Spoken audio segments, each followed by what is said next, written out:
ভবিষ্যৎ শেষ। মমতা ব্যানার্জি চাকরি দেবে না। ফ্রেশারদের কাছ থেকে আমি তো দাবি করব সব পয়সা ফেরত দিতে।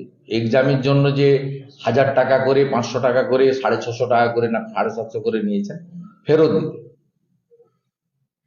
আপনারা ভারতীয় জনতা পার্টিকে আনুন।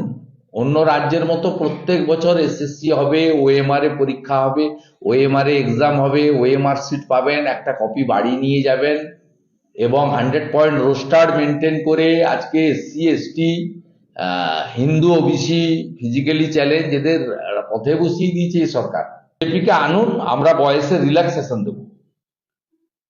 প্রথম 3 বছর অন্তত বয়সের রিল্যাক্সেশন দিতে হবে। আমি আমার দলের যখন ফাইনাল সংকল্পপত্র হবে সেখানে আমি ব্যক্তিগতভাবে বা আমি বিরোধী দল নেতা হিসেবে প্রস্তাব দেব। যুবক যুবতীদেরকে শেষ করে দিয়েছে, শিক্ষিত যুবক যুবতী, B Ed pass, MA pass, honours pass শেষ করে দিয়েছে।